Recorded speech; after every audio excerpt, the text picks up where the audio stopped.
আলোচ্য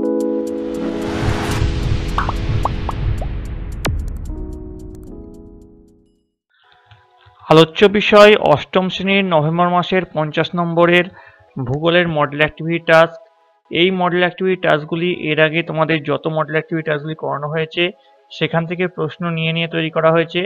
তোমাদের এর আগে 50 নম্বরের বাংলা এবং ইতিহাসের মডেল অ্যাক্টিভিটি টাস্ক করানো হয়েছে। তোমরা যারা দেখোনি তাদের জন্য লিঙ্ক ডেসক্রিপশন বক্সে দেওয়া থাকবে, তোমরা সেখান থেকে দেখে নিতে পারো। তোমরা যারা আজকে আমার চ্যানেল নতুন এসেছো তারা অবশ্যই চ্যানেলটিকে সাবস্ক্রাইব করে নিও এবং পাশে থাকা বেল আইকনটি প্রেস করে দিও। তো প্রশ্ন দেখো, বলেছে এমসিকিউ কিছু প্রশ্ন আছে। ঠিক জোড়াটি নির্বাচন করো, এর মধ্যে কোনটি ঠিক সেটি আমাদের নির্বাচন করতে হবে। তো এর উত্তরগুলো আমরা দেখে নিই। এর মধ্যে প্রথম প্রশ্নে যেটা ঠিক সেটা হচ্ছে অ্যাস্থেনোস্ফিয়ার আর পরিচলন স্রোতের সৃষ্টি, অর্থাৎ গ নম্বরটা হচ্ছে সঠিক উত্তর। সঠিক জোড়া হচ্ছে গ। এবার চলে আসছি, রকি ও আন্দিজ পর্বতমালার সৃষ্টি হয়েছে। তোমাদের কিছু কিছু প্রশ্নের উত্তর যেগুলো তোমাদের খুব দরকার, সেগুলো আমি ইম্পর্টেন্ট যেগুলো সেখানে কোথায় বইয়ে প্রশ্নের উত্তরটি আছে সেটি আমি দেখিয়ে দেব। রকি ও আন্দিজ পর্বতমালার সৃষ্টি হয়েছে, উত্তর কোথায়? উত্তর হবে ঘ, মহাদেশীয় মহাসাগরীয় অভিসারী পাতসীমানা বরাবর। তারপরে 3 নম্বর, উত্তর ভারতের স্থলভাগের সীমানা রয়েছে কোথায়? খ, নেপাল ও ভুটানের সঙ্গে। পরের প্রশ্ন, কর্কটীয় উচ্চচাপ বলয় থেকে নিরক্ষীয় নিম্নচাপ বলয়ের দিকে প্রবাহিত নিয়ত বায়ু হলো, কোনটা হবে? খ হবে উত্তর পূর্ব আয়ন বায়ু। 5 নম্বর, ঠিক জোড়াটি নির্বাচন করো, এর মধ্যে কোনটি ঠিক জোড়া? ঘ, যেটা ঘূর্ণবাতের কেন্দ্রে সর্বনিম্ন বায়ুচাপ আর ঘূর্ণবাতের চোখ, এটা হচ্ছে সঠিক জোড়া। 6 নম্বর, পৃথিবীর বৃহত্তম মিষ্টি জলের হ্রদ হলো, উত্তর হবে সুপিরিয়র হ্রদ। পরেরটা চলে আসছি, ঠিক জোড়াটি নির্বাচন করো। দেখো এটা সঠিক, যেটা উত্তর বা সঠিক যেটা জোড়া সেটা হবে মেরু অঞ্চল আর বায়ুর উচ্চচাপ। এবার দেখো পরের যে প্রশ্নটা আছে, এই প্রশ্নটা কিন্তু খুব ইম্পর্টেন্ট। উত্তর আমেরিকার আলাস্কা যে জলবায়ুর অন্তর্গত তা হলো, তো এটা হবে তুন্দ্রা জলবায়ু। এই প্রশ্নের উত্তরটি তোমরা কোথায় পেয়ে যাবে? তোমরা খুলে নাও পেজ নাম্বার 86। তো আমরা চলে আসছি পেজ নাম্বার 86-এ। সেখানে দেখো এখানে লেখা আছে, এই দেখো দেখতে পাচ্ছ, তুন্দ্রা জলবায়ু ও তুন্দ্রা স্বাভাবিক অঞ্চলের ঘুরে গেছে বইটা, যেহেতু পিডিএফটা একটু ঘোরা। তো এটা কোথায় দেখা যায়? এটা দেখো লেখা আছে উত্তর আমেরিকার মহাদেশের উত্তরাংশ পশ্চিমে আলাস্কা থেকে, আলাস্কা, তো আলাস্কায় এটা দেখা যায়। এবার চলে আসি পরেরটা, দক্ষিণ আমেরিকার লাপ্লাটা নদী অববাহিকায় অবস্থিত বিস্তীর্ণ তৃণভূমি হলো পম্পাস, উত্তর হচ্ছে পম্পাস। খ হচ্ছে সঠিক উত্তর। এটা তোমরা কোথায় পেয়ে যাবে? এটা তোমাদের বইয়ের খুলতে হবে তোমাদেরকে 97 পেজ খুললেই তোমরা কিন্তু পেয়ে যাবে যে দক্ষিণ আমেরিকার লাপ্লাটা নদী অববাহিকায় বিস্তীর্ণ তৃণভূমির নামটা কি। ঠিক আছে, বিস্তীর্ণ যে তৃণভূমির নাম সেটি লাপ্লাটা নদী যে পম্পাস, সেটি তোমরা এখানে কিন্তু পেয়ে যাচ্ছ। এছাড়াও তোমরা অন্যান্য যে ল্যানো সেলভা কোথায় কোথায় কোন তীরবর্তী অবস্থিত সেটাও কিন্তু এখানে তোমরা দেখতে পাবে। এবার পরেরটা দেখো, 2 নম্বর, উত্তর পশ্চিম ভারতে প্রবাহিত একটি স্থানীয় বায়ু হলো, উত্তর লিখবে লু, এখানে ড্যাশের জায়গায় লিখে দেবে লু। কোনো একটি নির্দিষ্ট সময়ে সমপরিমাণ বৃষ্টিপাতযুক্ত স্থানগুলিকে মানচিত্রে কোন রেখার সাহায্যে যুক্ত করা হয়? উত্তর হবে সমবর্ষণ রেখার সাহায্যে। 3 নম্বর দেখো, দক্ষিণ আমেরিকার আন্দিজ পর্বতের পশ্চিমে অবস্থিত পৃথিবীর অন্যতম শুষ্ক অঞ্চল কোনটা? উত্তর হবে আটকামা মরুভূমি। পরের প্রশ্ন দেখো, বাক্যটি সত্য হলে ঠিক এবং অসত্য হলে ভুল লেখো। রাত্রিবেলা স্থলভাগ থেকে সমুদ্রের দিকে সমুদ্রবায়ু প্রবাহিত হয়। কি বলেছে? সমুদ্রবায়ু প্রবাহিত হয়। উত্তরটা হবে ভুল, কারণ স্থলবায়ু প্রবাহিত হয়। তো এটা তোমরা কোথায় পেয়ে যাবে? তোমাদের বইয়ের 3.1-এর প্রশ্নের উত্তরটা তোমরা পেয়ে যাবে তোমাদের বইয়ের 39 নম্বর পেজে। তাহলে তোমরা সকলের বইয়ের 39 নম্বর পেজটা খোলো, দেখো দেখতে হবে, এই দেখো রাতের বেলায় দেখো চাঁদের ছবি দেওয়া আছে। রাতের বেলায় এই যে স্থলভাগ থেকে যে বায়ুটা যাচ্ছে সেটা হচ্ছে স্থলবায়ু। কি লেখা আছে? স্থলবায়ু যাচ্ছে, কিন্তু তোমাদের যেটা প্রশ্ন দেওয়া আছে সেটা হচ্ছে সমুদ্রবায়ু, তাই এটা একদম ভুল। তার জন্য এটা ভুল লিখে দেবে। তোমরা ব্যাখ্যাটাও লিখতে পারো। আপেক্ষিক আর্দ্রতার সাথে উষ্ণতার সম্পর্ক ব্যস্তানুপাতিক, এইটা একদম কিন্তু ঠিক, এবং এটা তোমরা পেয়ে যাবে তোমাদের বইয়ের 46 নম্বর পাতায়। তো 46 নম্বর পাতাটা খোলো, 46 নম্বর পাতায় তোমরা কিন্তু এটা পেয়ে যাবে। এই 46 নম্বর পাতা দেখতে পাচ্ছ, এই দেখো 46 নম্বর পাতায় এইটা তোমরা কিন্তু পেয়ে যাবে। পরেরটা দেখো, জুলাই আগস্ট মাসে আর্জেন্টিনায় গ্রীষ্মকাল বিরাজ করে। এই উত্তরটি কিন্তু ভুল, কারণ আর্জেন্টিনা দক্ষিণ গোলার্ধে, তাই শীতকাল বিরাজ করে।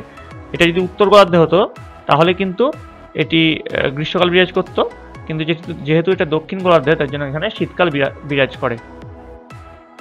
পরের প্রশ্ন দেখো, রিক্টার স্কেলের সাহায্যে কি পরিমাপ করা হয়? তো এটার উত্তর হবে ভূমিকম্পের তীব্রতা। পূর্ণবাক্যে তোমরা লিখবে রিক্টার স্কেলের সাহায্যে ভূমিকম্পের তীব্রতা মাপা হয়। এখানে পূর্ণবাক্যে লেখা হয়নি, কারণ এখানে প্রশ্ন দিয়েছে একটি বা দুটি শব্দে উত্তর দাও। ঠিক আছে, তো এই প্রশ্নের উত্তরটি যেটা সেটা তোমরা পেয়ে যাবে তোমাদের বইয়ের 15 নম্বর পাতায়। তোমরা 15 নম্বর পাতাটা সকলে খোলো। তো রিক্টার স্কেলের সাহায্যে কি মাপা হয়? রিক্টার স্কেলের সাহায্যে তীব্রতা মাত্রা পরিমাপ করা হয়। দেখো, তীব্রতার মাত্রা পরিমাপ করা হয় রিক্টার স্কেলের সাহায্যে। এটা পেয়ে যাচ্ছ তোমরা পেজ নাম্বার 15-তে। দেখো পরের প্রশ্ন, গ্রানাইট শিলা গঠনকারী একটি খনিজের নাম হলো। গ্রানাইট শিলা গঠনকারী একটি খনিজের নাম, এটা তোমরা 19 পাতাতেও পাবে বা 26 পাতাতেও পাবে। তো দেখে নি, এটা উত্তর তোমরা কোয়ার্টজ লিখবে। তো দেখে নি 19 পাতাতে আমাদের কি বলা আছে। এই দেখো, এই যে গ্রানাইট শিলা, এই গঠনকারী দেখো কোয়ার্টজ আছে, হর্নব্লেন্ড আছে, মাইকা আছে, ফেলসপার আছে। তো এই যে কোয়ার্টজটা তোমরা এখানে লিখে দেবে। এবার চলে আসছি পরের প্রশ্ন, ভারতের কোন প্রতিবেশী দেশ মশলা উৎপাদনে বিখ্যাত? মশলা উৎপাদনে কিন্তু শ্রীলঙ্কা বিখ্যাত। এইটাও তোমরা তোমাদের বইয়ে পেয়ে যাবে। এটা তোমাদের বই পাবে 76 পেজে। তো মশলা উৎপাদনে যে শ্রীলঙ্কা বিখ্যাত সেটাই দেখো লেখা আছে, রবার চাষে শ্রীলঙ্কা বিখ্যাত, দারুচিনি, লবঙ্গ, গোলমরিচ প্রভৃতি মশলা উৎপাদনে শ্রীলঙ্কা বিখ্যাত।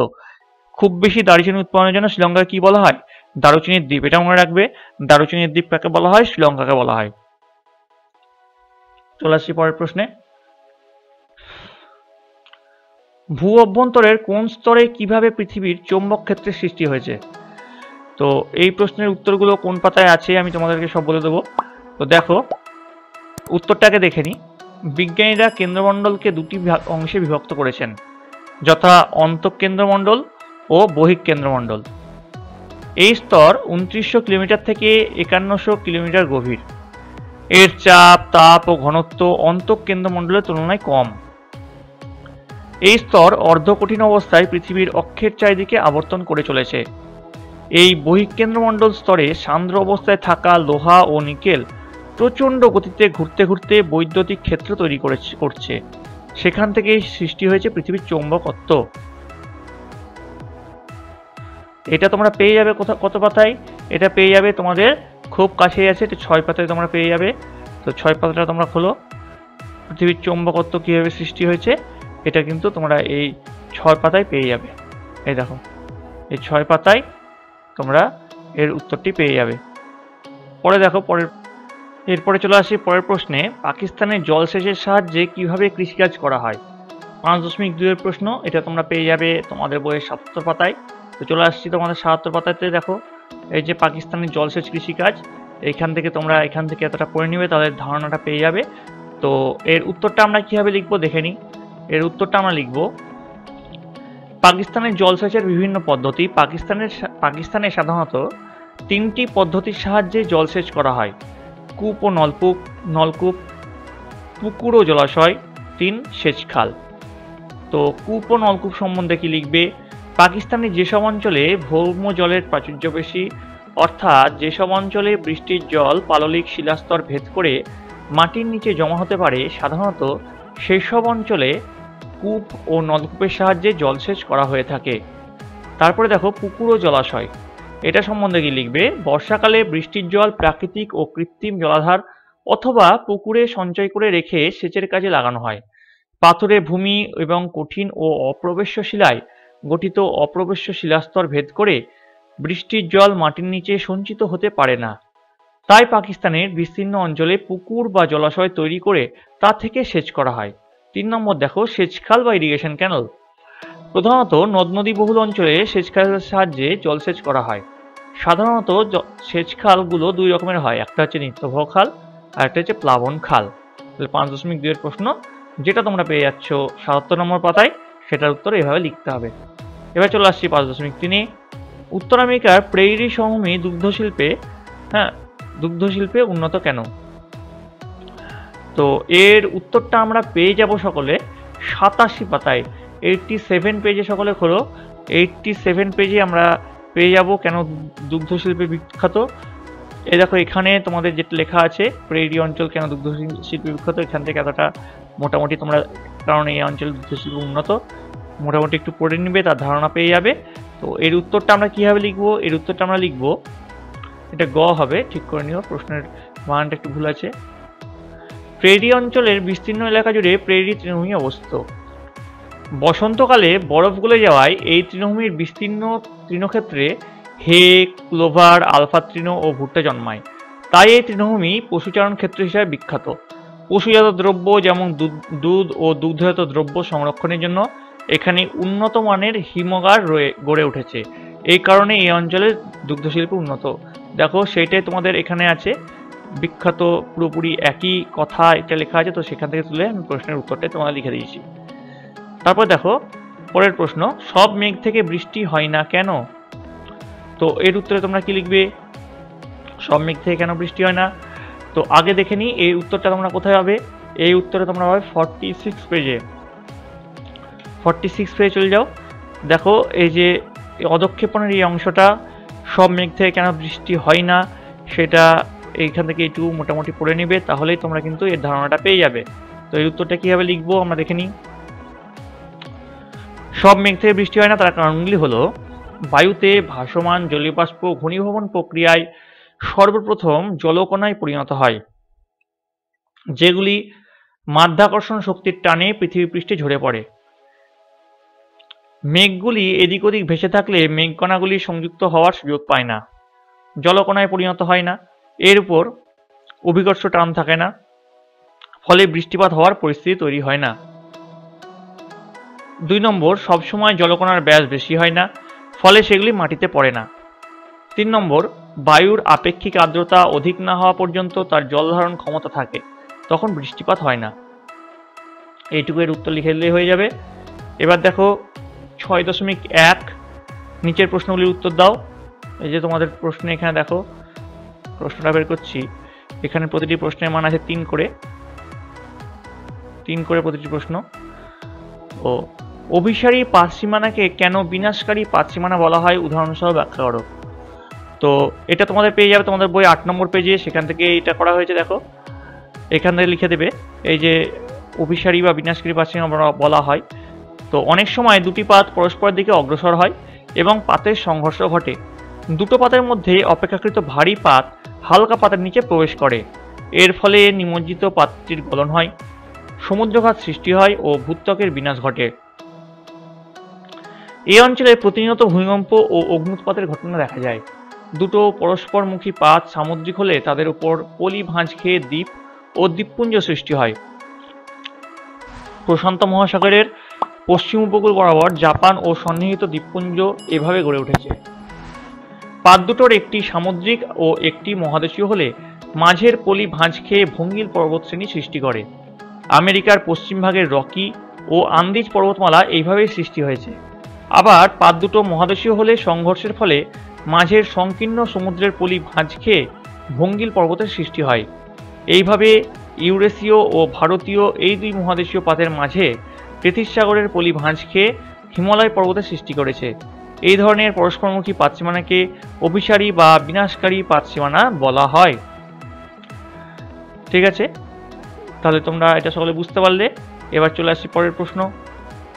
আমাজন অববাহিকায় ক্রান্তীয় বৃষ্টি অরণ্য দুর্গম প্রকৃতির, ভৌগোলিক কারণ ব্যাখ্যা করো। 6.2।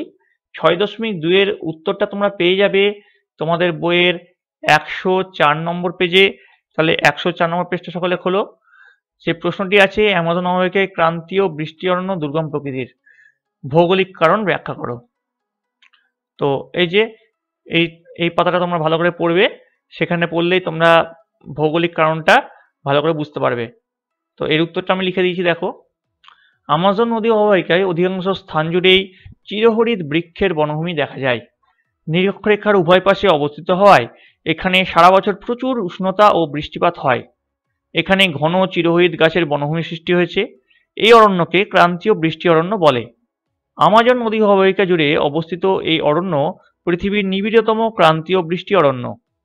এখানকার গাছগুলো পাতা বড়, গাছগুলো ঘন সন্নিবিষ্ট হওয়ায় অরণ্যের তলদেশে সূর্যের আলো পৌঁছাতে পারে না, যেন মনে হয় অরণ্যের ওপরটা চাঁদোয়ার মতো ঢাকা আছে। এই অরণ্যে বৃক্ষ শ্রেণীর গাছের সাথে সাথে লতানো পরজীবী গাছ প্রচুর পরিমাণে জন্মায়। সূর্যের আলো পৌঁছাতে না পারায় এই অরণ্যের তলদেশ স্যাঁতসেঁতে প্রকৃতির। দুর্গম ও অপ্রবেশ্য সেলভা অরণ্যের এই পরিবেশে ফার্ন, ছত্রাক জাতীয় শৈবাল ও বিভিন্ন ধরনের আগাছার সাথে সাথে বিষাক্ত সাপ, ট্যারান্টুলা মাকড়সা, মাছি, মাংসাশী পিঁপড়ে, বাদুড়, জোঁক প্রভৃতি জীবজন্তু দেখা যায়। এছাড়া এই অঞ্চলের নদীতে মাংসাশী পিরানহা মাছ, কুমির দেখা যায়। তাই আমাজন অববাহিকার ক্রান্তীয় বৃষ্টি অরণ্য দুর্গম প্রকৃতির। এটা তোমরা কোথায় পেয়ে যাচ্ছ? এটা পেয়ে যাচ্ছ তোমরা 104 নম্বর পেজে। এই দেখো তোমাদের সমস্ত কিছু যেটা আমি বললাম এখানেই দেওয়া আছে, এখান থেকে তোমরা পড়তে পারো। পরের প্রশ্ন, পম্পাস অঞ্চলকে দক্ষিণ আমেরিকার শস্য ভাণ্ডার কেন বলা হয়? তো 6.3 যে প্রশ্নটা আছে তার উত্তর তোমরা পেয়ে যাবে ঠিক এর দুটো পাতা পরে, অর্থাৎ 106 নম্বর পেজে। 106 নম্বর পেজে তোমরা এটা পেয়ে যাবে, যেটা প্রশ্নটা আছে পম্পাস অঞ্চলে দক্ষিণ আমেরিকার শস্য ভাণ্ডার কেন বলা হয়। তো এই দেখো এর উত্তরটা যেটা তোমরা এখানে পেয়ে যাচ্ছ সেটা লেখা হচ্ছে, এই দেখো এখান থেকে পড়ে দিচ্ছি আমি। কৃষিকাজে দক্ষিণ আমেরিকার পম্পাস অঞ্চল বেশ উন্নত। এখানকার নদী গঠিত উর্বর পলি মৃত্তিকা, পরিমিত বৃষ্টিপাত কৃষিকাজের পক্ষে অনুকূল। এখানকার প্রধান কৃষিজ ফসল হলো গম। আর্জেন্টিনায় এত বেশি পরিমাণ গম উৎপন্ন হয় যে এই দেশ পৃথিবীর শ্রেষ্ঠ গম রপ্তানিকারক দেশে পরিণত হয়েছে। গম ছাড়াও এখানে ভুট্টা, বার্লি, আখ, তুলা, নানা রকম ফল, শাকসবজি প্রচুর পরিমাণে উৎপন্ন হয়। অত্যাধুনিক যন্ত্রপাতির ব্যবহার ও উন্নত প্রথায় এখানে কৃষিকাজ করায় উৎপাদনের পরিমাণ বেশি। বর্তমানে পম্পাস অঞ্চল দক্ষিণ আমেরিকার শস্য ভাণ্ডার নামে পরিচিত। এই দেখো সেই উত্তরটা এখানে লেখা আছে। পরের প্রশ্ন, উদাহরণ সহ উৎপত্তি অনুসারে আগ্নেয়শিলার শ্রেণীবিভাগ করো। 7.1 প্রশ্ন, এটি তোমরা পেয়ে যাবে তোমাদের বইয়ের 20 নম্বর পেজে। তো চলে যাও 20 নম্বর পেজে। প্রশ্ন যেটা আছে উদাহরণ সহ উৎপত্তি অনুসারে আগ্নেয়শিলার শ্রেণীবিভাগ। তো এখানে তোমরা পেয়ে যাবে এই 20 নম্বর পেজে আগ্নেয়শিলার শ্রেণীবিভাগ পেয়ে যাবে। তো এর উত্তরটা আমরা কিভাবে লিখবো দেখি। উৎপত্তি অনুসারে আগ্নেয়শিলাকে দুই ভাগে ভাগ করা যায়, নিঃসারী আগ্নেয়শিলা ও উদ্ভেদী আগ্নেয়শিলা।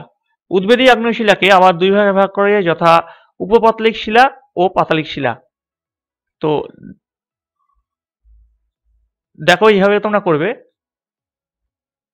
আগ্নেয়শিলা উৎপত্তি অনুসারে নিঃসারী আগ্নেয়শিলা যেমন ব্যাসাল্ট, উদ্ভেদী আগ্নেয়শিলা যেমন গ্রানাইট। পরেরটা দেখো উপপাতলিক শিলা যেমন ডলোরাইট, পাতলিক শিলা যেমন গ্রানাইট। পরের প্রশ্ন দেখো, বায়ুচাপ বলয়গুলির অবস্থান পরিবর্তন 2 গোলার্ধের 30 ডিগ্রি থেকে 40 ডিগ্রি অক্ষরেখার মাঝের স্থানগুলির জলবায়ুর উপর বিশেষ প্রভাব ফেলে। উপযুক্ত উদাহরণ সহ বিষয়টি ব্যাখ্যা করো। 7.2 7.2 এর উত্তরটা তোমরা পেয়ে যাবে তোমাদের বইয়ের 38 নম্বর পেজে। 38 নম্বর পেজটা সকলে খোলো। 38 নম্বর পেজে এই যে প্রশ্ন, বায়ুচাপ বলয়গুলির অবস্থান পরিবর্তন 2 গোলার্ধের 30 ডিগ্রি থেকে 40 ডিগ্রি অক্ষরেখার মাঝের স্থানগুলির জলবায়ুর উপর বিশেষভাবে প্রভাব ফেলে। এটা তোমরা এই দেখো তোমাদের যে 38 নম্বর পেজ, 38 নম্বর পেজ এই জায়গাটা ভালো করে পড়বে। সেখানে এই যে উপর বিশেষভাবে প্রভাব ফেলে, এটা পড়লে ভালোভাবে বুঝতে পারবে। আমি তোমাদের এই উত্তরটা লিখে দিচ্ছি। বায়ুচাপ বলয়গুলির অবস্থান পরিবর্তন 2 গোলার্ধের 30 ডিগ্রি থেকে 40 ডিগ্রি অক্ষরেখার মাঝের স্থানগুলির জলবায়ুর উপর বিশেষ প্রভাব ফেলে। এই অঞ্চলগুলো গ্রীষ্মকালে আয়ন বায়ু, আবার শীতকালে পশ্চিম বায়ুর দ্বারা বিশেষভাবে প্রভাবিত হয়। যেমন সূর্যের উত্তরায়ণের সময় কর্কটীয় উচ্চচাপ বলয়টি উত্তর দিকে সরে যায়। ফলে গ্রীষ্মকালে স্থলভাগ থেকে আগত উত্তর পূর্ব আয়নবায়ুর প্রভাবে ভূমধ্যসাগরের সন্নিহিত দেশগুলিতে বৃষ্টিপাত প্রায় হয় না। 2 নম্বর, আবার সূর্যের দক্ষিণায়নের সময় কর্কটীয় উচ্চচাপ বলয়টি দক্ষিণ দিকে সরে যাওয়ায় ভূমধ্য সাগরের উপকূলবর্তী অঞ্চলে দক্ষিণ পশ্চিম বায়ু প্রবাহিত হয়। ফলে শীতকালে এই অংশে জলভাগের উপর দিয়ে বয়ে আসা দক্ষিণ পশ্চিম বায়ুর প্রভাবে যথেষ্ট বৃষ্টিপাত হয়। এটা লিখলেই হয়ে যাবে। এবার দেখো সর্বশেষ প্রশ্ন 7.3 চিত্রসহ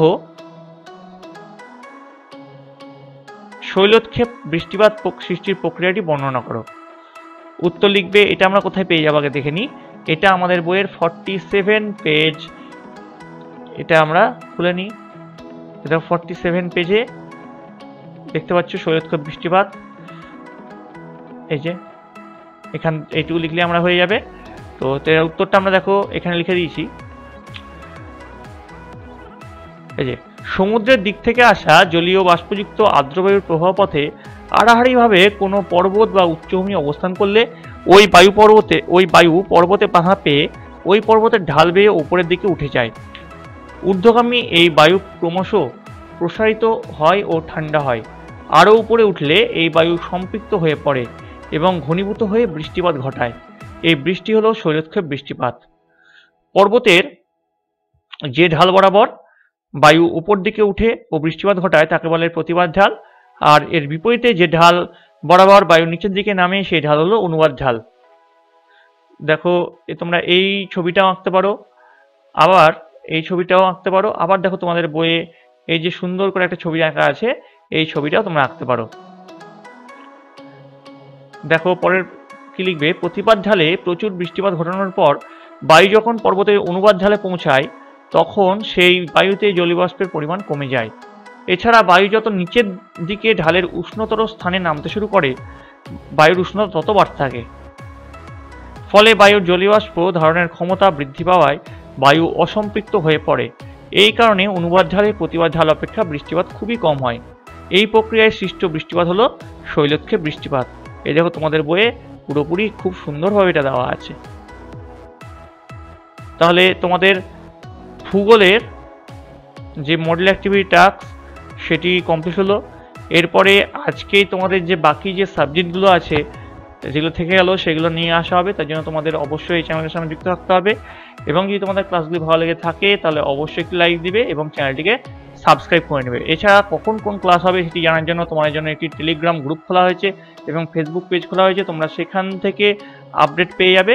তার লিঙ্ক ডেসক্রিপশন বক্সে দেওয়া আছে, সেখান থেকে তোমরা জয়েন হয়ে যেতে পারো। তাহলে আজকে ভিডিওটা এই পর্যন্ত থাকছে।